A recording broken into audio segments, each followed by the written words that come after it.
So how about those Minnesota Vikings? I actually thought they nailed this draft, quite frankly. There's a lot they did well, all starting off with, of course, the big move, which was they traded back in the first round and still got a guy that, I thought there was a chance Darisaw wouldn't even last to 14. So the fact that they traded back, still got him at 23, I think Darisaw will be the second best tackle in this draft class. I have him as my second highest graded just offensive lineman in this draft class. Forget about tackles, although obviously tackles are more important. So they're going to more likely end up there.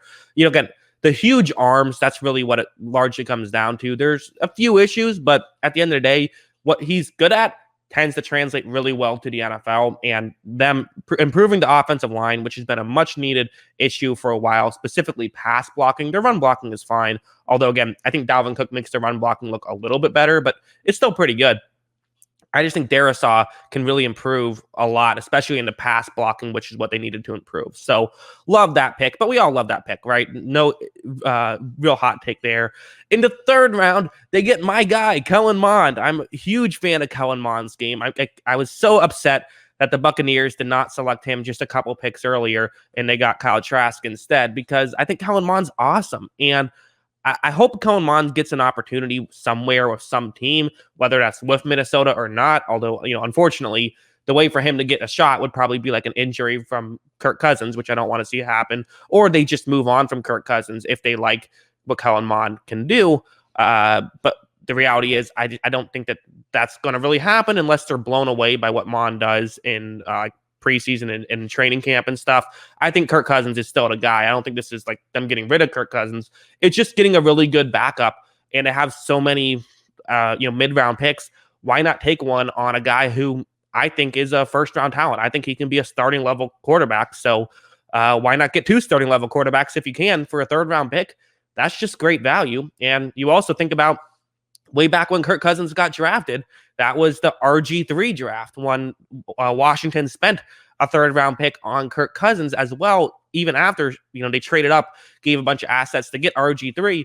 Listen, if you like someone and you think that they're a really good player, even if you don't necessarily need them, it's worth a third-round pick. They also went out and drafted Chaz Surratt, who I just find interesting. So he doesn't look like he's the biggest guy. He's 6'3", 230. That's what he's listed as, but it looks smaller, and he's not the fastest linebacker. He ran a 4.58 in his pro day, so probably, above a 4.6.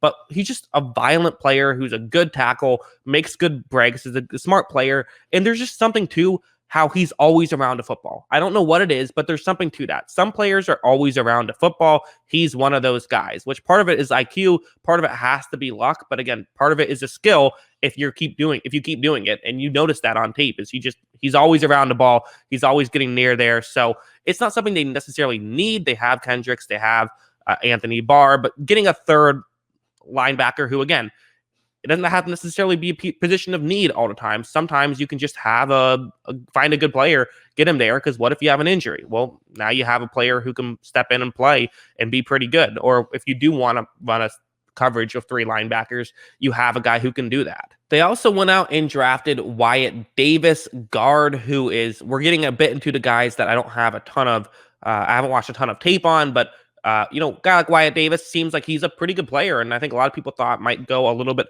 higher. Guards tend to fall a little bit more, and especially with this being a deep offensive line class, getting someone in the third here, that makes sense. Again, improve the line. And with another third-round pick, they got Patrick Jones. This is their last third-round pick, who he's the kind of guy where he feels like a very Mike Zimmer pick, a guy who has a lot of physical traits but kind of needs to be coached up to be a really good NFL player. And Zimmer just says, like, hey, I can fix guys like that. That's kind of what he does. So again, this is kind of where having good coaching and can really make a lot of your picks better. Is if you have bad coaching, your picks don't look as good. A great example of this is the Super Bowl champion Buccaneers. Jason Light was largely criticized when Dirk Cutter was the head coach because development wasn't really that good. Then all of a sudden, Bruce Arians and Todd Bowles are developing guys. The players look a lot better. The GM looks a lot better. So it all kind of runs the same, and that really can happen with defensive players and Mike Zimmer. In the fourth round, they got Kene Ndagawu. Sorry, apologies, Kene, but I definitely butchered your last name. He's more of a returner type guy, a kick returner, which is, we saw a couple of kick returners go in the fourth round. It's a bit early for some teams, but some teams like to do that. And again, someone who's just a sort of a fast guy, could be a running back who could, get another guy in the room, but seems like it's more of a special teams move than it is a getting a running back, because they have Amir Abdullah, they have Alexander Madison, and obviously Dalvin Cook. So they don't need a fourth running back, but they could use a kick returner. So there you go. And then Cameron Bynum, safety out of Cal. That was their one of their other fourth round picks. Again, a lot of mid round picks for the Vikings. He's an interesting player. So he was a good corner in college, but the issue is that he's just not fast. He ran a 4.58 40, which that's just not going to get it done. And that's a pro day time. So he probably didn't even break 4.6. So as a corner, not going to happen. So he's transitioning to safety, which is a smart move. And there is some potential there. And again, this is the kind of thing. Hey, see if he can do well under a good head coach. Not always going to work out. Shout out Jeff Gladney, but sometimes it will work out. And that's just the hope. And that's why having a lot of these picks, I think, works when you have a good head coach. This is the Bill Belichick thing of, hey, let's get 7 mid-round picks, and then I'm going to try and coach them up, and some guys won't work out, but then we'll get 3 of these guys that'll end up being really good and can get coached up, and the other 4 suck, but whatever. We got 3 good players, whereas we would have only had 2 picks if we didn't trade back, kind of thing. So, yeah.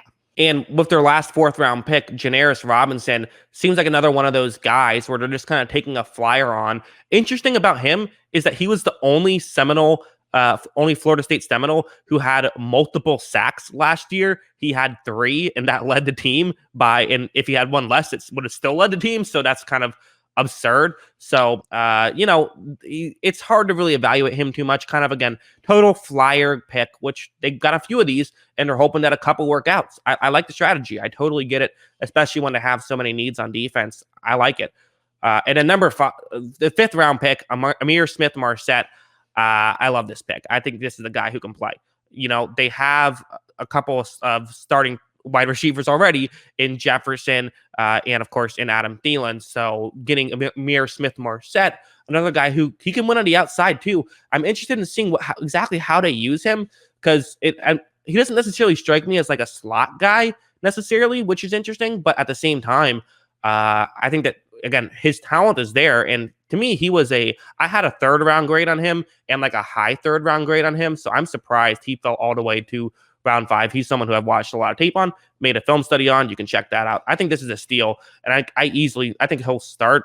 And I think that you need a good 3rd receiver. Well, now you have one. These next 2 guys, I haven't watched too much tape on, but I'm very interested in just reading about them. So first you have Zach Davidson, who is a punter turned tight end. Yes, you heard that correctly, which is bizarre. I don't know that much more about him, to be honest, but they could use another guy in a tight end room. So I get this pick. And Jalen Twyman, who is another guy who, again, this is just, you're taking flyers on you have it's like the Vikings. They said, hey, we have $1,000. We could just put it all on Apple and make some small money. But instead, you know what? We're going to try and put it all on these penny stocks, and then try to build those stocks, work with those companies to try and build it up. And will that work? I don't know. But all you need to do is get 1 or 2 to hit, and it's going to work a lot better than if you just sort of did the average thing. So not the best analogy. Every now and then my analogies suck. I think that was one of them. Okay. I don't hit 100%. The Vikings won't hit 100% in this draft, but they will hit sometimes. So that's a much better analogy, actually. The Vikings draft is similar to my analogies. Sometimes they hit, sometimes they don't. But you know what? They're going to, at least all you need to do is have a few of them hit. And there you go. So I think that this is a really good draft from the Vikings. A lot of these picks make sense. And I could easily see them ending up with 5 starters next year out of this draft, and the best backup quarterback in the NFL. So a lot of good stuff there. Big fan of what the Vikings did. What do you guys think? Let me know in the comments below. Always love hearing from you. And of course, as always, thanks for watching.